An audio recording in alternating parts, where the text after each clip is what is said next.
on Osrc News at 7. Ondo State declares 7-day mourning for victims of our attack as Nigerian flags fly at half-mast in public places. Students, parents rejoice as school shuttle buses set to return in Ondo State. 60 senior advocates sue federal government over judges' poor remuneration. And from the foreign scene, 49 people perish in Bangladesh container depot fire.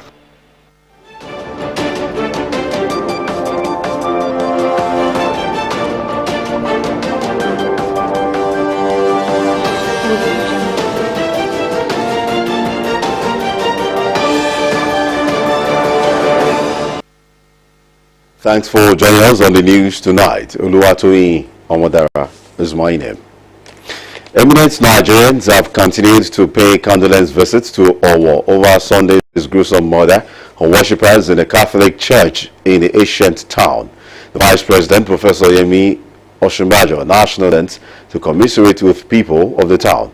Osrc's Richard Elisomi reports that the Sunday service attack left scores, especially children, dead, while a number of survivors are currently receiving treatment in various hospitals.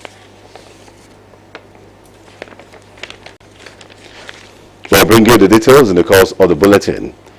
Ondo State Governor Akojopo Iroyin SAN has directed all public buildings, facilities and official residences to fly the Nigerian flag at half-mast for 7 days in honor of the victims of the Owo terror attack on Sunday.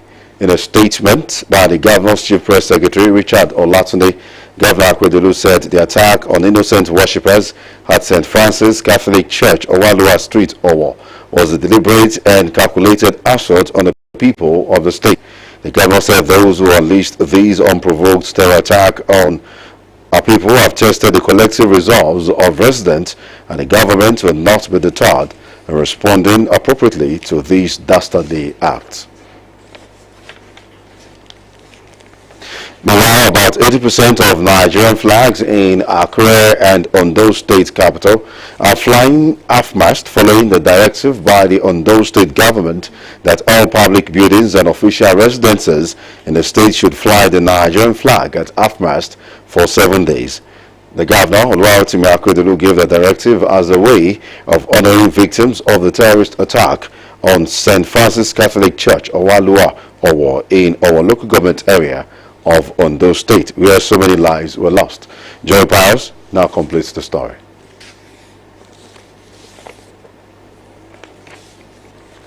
We'll bring you the details in the course of the bulletin. A prominent citizen of our kingdom, Oyewole Fashawe, has flagged the government raid that shattered the calm atmosphere in the ancient Owo town yesterday. He said it was unthinkable that some soulless element could invade a sacred house, once traded guns on innocent worshippers who savoring God's grace for witnessing the first Sunday of the month. While appealing for restraint among the citizens of Ondo State, Fashawe charged security agencies to go full blast for the blood-sucking marauders, noting that such arrest would deter others. The traditional chief sympathized with the Olowo Oba Gbadigeshin Ogunye, victims' families, government and people of the state. In the meantime, the Yoruba Social Cultural Group Afenifere has pointed out that the onslaught on the St. Francis Catholic Church, Owalua Owo, has further defined the helplessness of the federal government to protect Nigerians. The Secretary General of the organization, Shola Ebisheni, who said he was heartbroken to see blood of innocent devotees spilled over the temple of God to the welfare and security of the people, and also consoled him, government and residents of the state. He also identified with the victims' families and the Olowo Oba Gbadigeshin Ogunye, who might have been demoralized by the madness killing of the worshippers. Still talking about the Owo incidents, condolence messages have continued to pour in for people of Ondo State, particularly families and victims of Sunday's attack at St. Francis Catholic Church, Owo. Prominent Nigerians and religious bodies condemned the attack and joining government at all levels to up their game in the fight against insecurity. Osrc's Zaida Rizala reports that the messages of hope, courage, and calm served as soothing balm during this mourning period.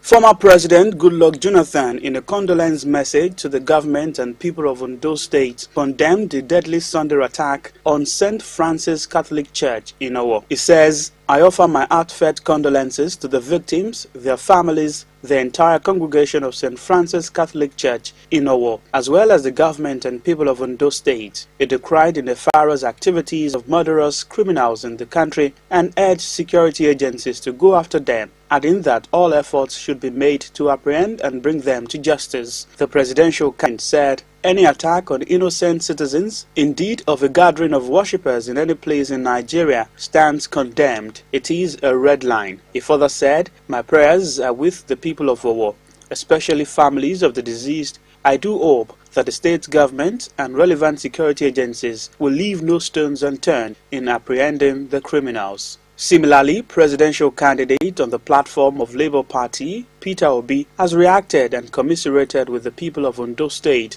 over Sunday's attack. According to him, what happened in Owo again adds to my position that our country is fast becoming a failed state. All must now join hands in saving our country from this existential situation we find ourselves in today. I sympathize with the victims, families and Catholic dioceses of Ondo, the people and the government of Ondo State. The Nigerian Supreme Council for Islamic Affairs, also in a statement on Monday, said the attack is not only a crime against humanity, but also a grievous and inexplicable sin. All people of faith should take this attack as a direct attack on all abiding citizens and should therefore be in the vanguard to halt the evil that appears to be assailing the life, property and integrity of humanity, particularly believers in God. The Council also calls on the governments at all levels to issue and pursue an ultimatum for the security agencies to unravel the identity and bring to book the perpetrators of the violation of sanctity of life. The Muslim rights concern Murik has claimed that insurgency group Boko Haram is now present in the southwest. In a statement by its director, Professor Ishaq Akintola, it said, "We strongly condemn this act of unprovoked aggression. It is inhuman, heinous, horrific and horrendous. We call for immediate arrest and prosecution of the attackers." Chief Imam of Akure, Sheikh Abdulhakim Yahya Akorede, also condoled the families, the people of Owo and government of Ondo State. Sheikh Yahya Akorede, who said it is against the divine law for anyone to take another man's soul, cited Quran chapter 5, Surah Al-Ma'idah, verse 32. He said the entire Muslims of Akure Kingdom are saddened over the loss of our Catholic chairman of the Ondo State Council of Obas and the Deji of Akure, Oba Alade Toyinbo Alade Lucy, has also described the unprovocative attack as barbaric and highly traumatizing. Oba Alade Toyinbo said that the massacre of innocent and law-abiding worshippers, including women and children, was the height of crime against God and humanity. He noted that the traditional rulers in Ondo State will continue to support the government in ensuring that the state is rid of all criminal elements. Sahid Aribisala, Osrc News. Now let's bring you the report of Richard Somi. Eminent Nigerians have continued to pay condolence visit to Owo over Sunday's gruesome murder of worshippers in the Catholic Church in the ancient town. The Vice President, Professor Yemi Osinbajo, national leader of the All Progressives Congress, Asiwaju Bola Tinubu, chairman of the Nigeria Governors Forum, and Ekiti State Governor Kayode Fayemi, among others, all registered their presence to commiserate with people of the town. Osrc's Richard Somi reports that the Sunday service attack left skulls, especially children, dead, while a number of survivors are currently receiving treatment in various hospitals. The ancient town of Owo was thrown into mourning on Sunday.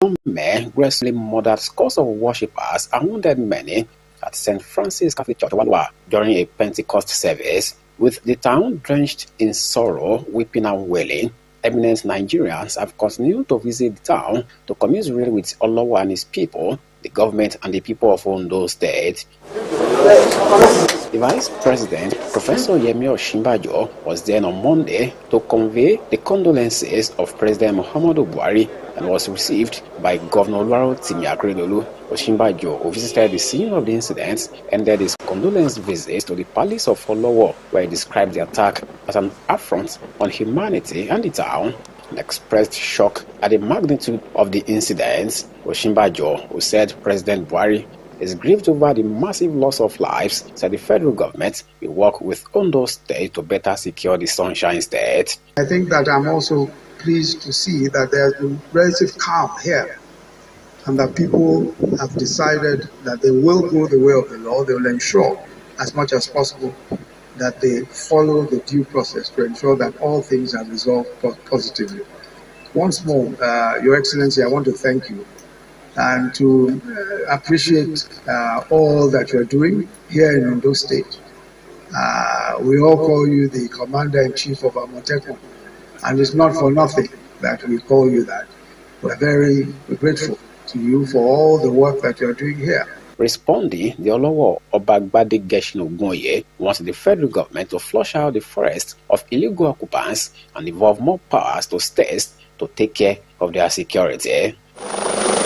The national leader of the All Progressives Congress, Asiwaju Bola Tinubu, in company of former Speaker House of Representatives Yakubu Dogara, former EFCC Chairman Nuhu Ribadu, also paid a condolence visit to the town.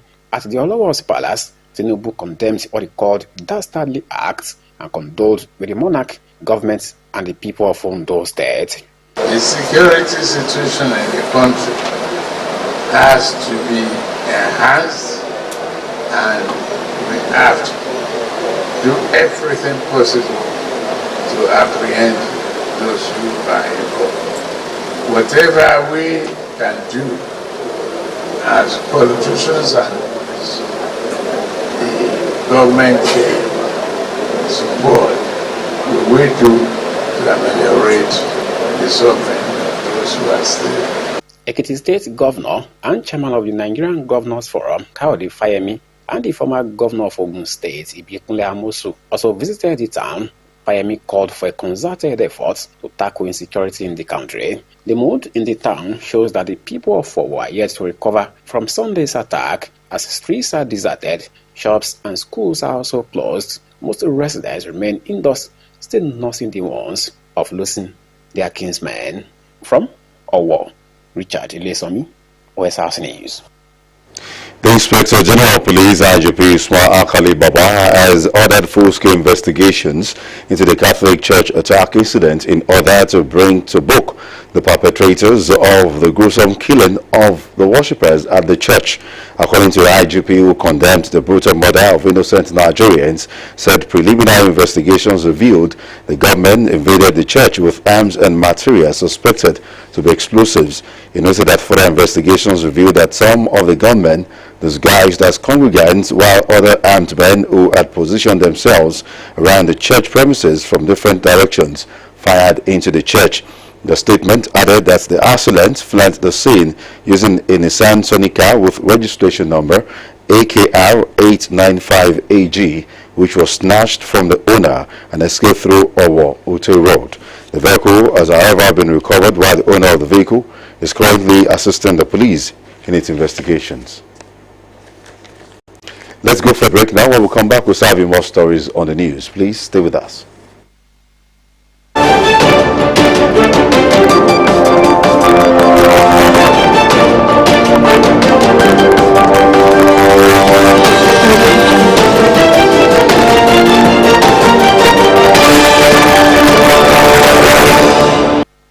You're welcome back. You can watch us live on our website www.osrc.ng, or follow us on Facebook OSRC TV Ondo, and on YouTube you can subscribe to our channel OSRC TV Ondo.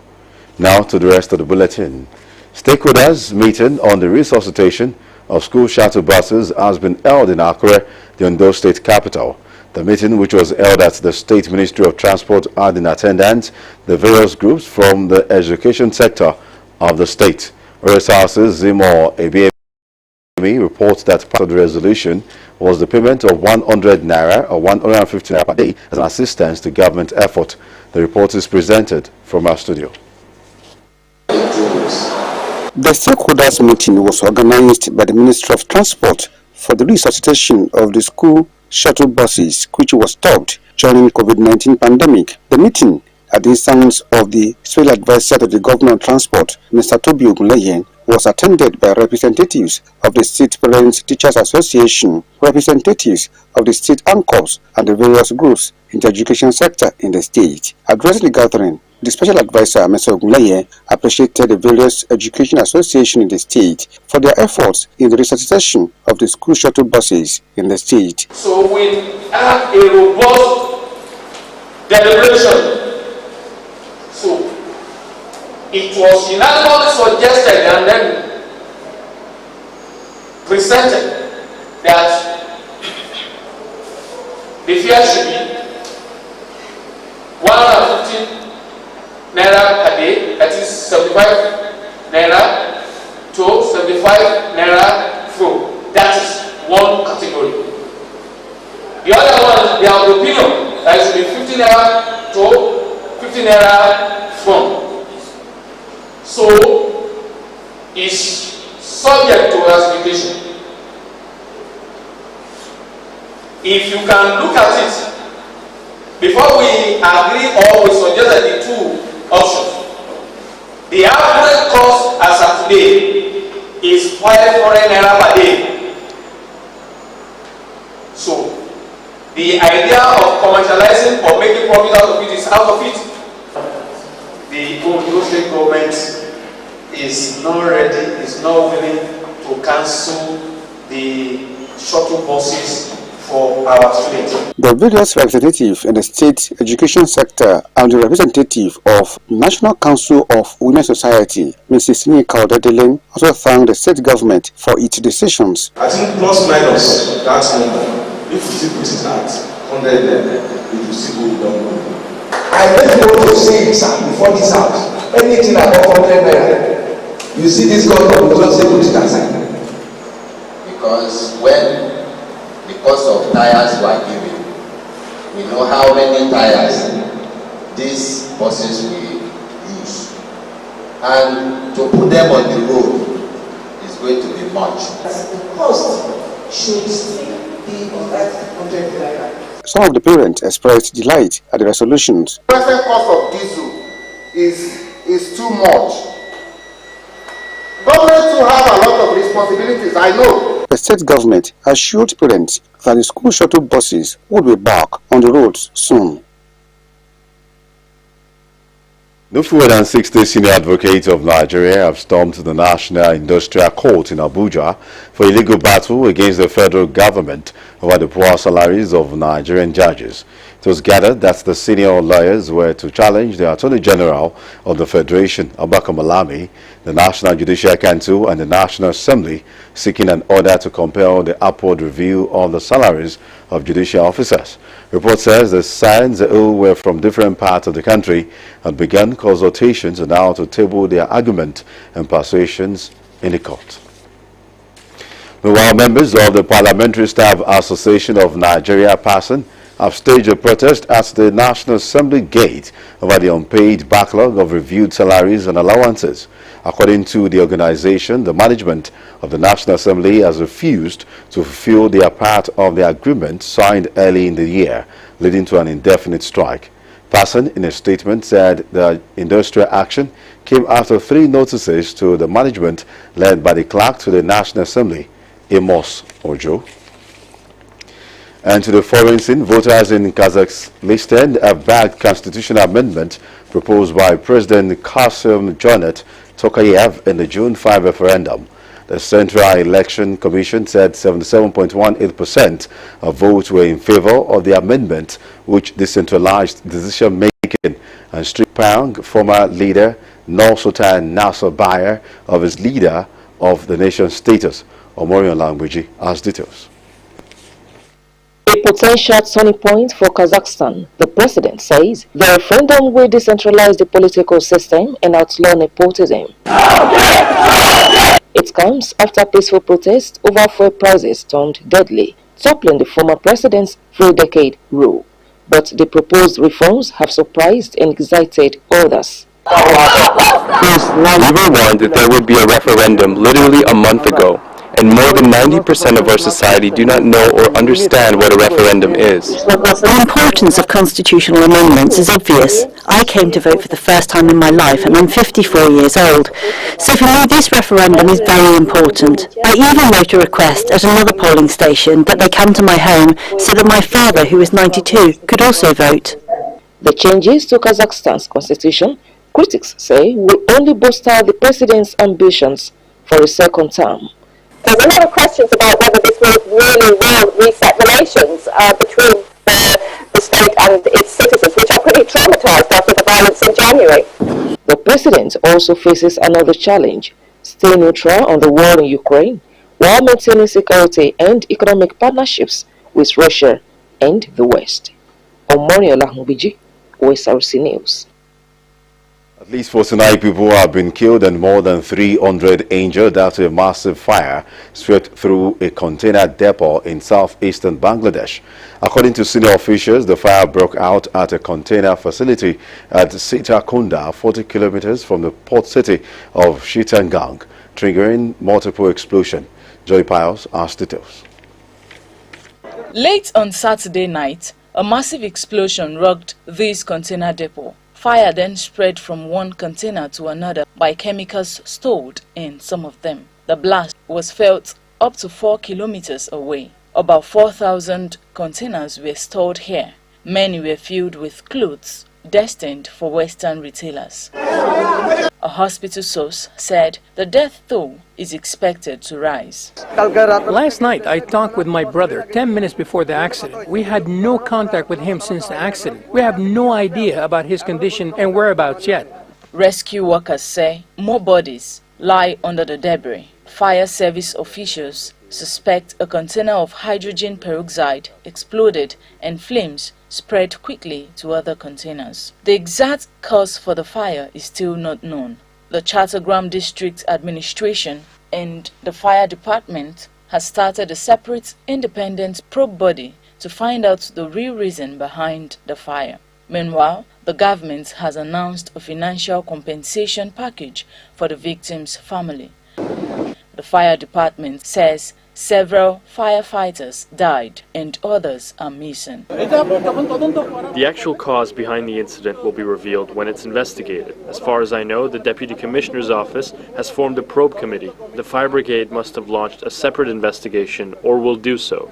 Bangladesh has one of the world's fastest growing economies, and new factories and high-rise apartments have grown rapidly in recent years. But fires are common at industrial premises due to lack of enforcement of safety rules, inadequate equipment, and lack of staff. And many experts say much needs to be done to turn that around. Joy Pius, OSRC News. Now back to the story on Governor Akojopo ordering flag to fly at half-mast for 7 days. About 80% of Nigerian flags in Accra, the Ondo State capital, are flying half-mast following the directive by the Ondo State government that all public buildings and official residences in the state should fly the Nigerian flag at half-mast for 7 days. The governor, Oluwatimi Akojopo, gave the directive as a way of honoring victims of the terrorist attack on St. Francis Catholic Church, Owalua Owo, in Owo local government area of Ondo State, where so many lives were lost. Joy Pius now completes the story.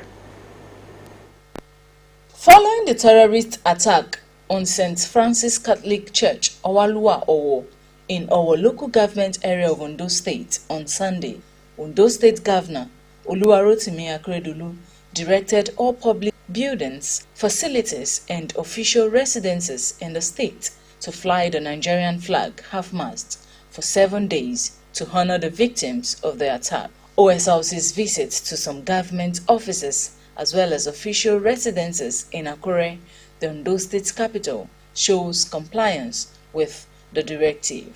About 80% compliance to government directive was recorded.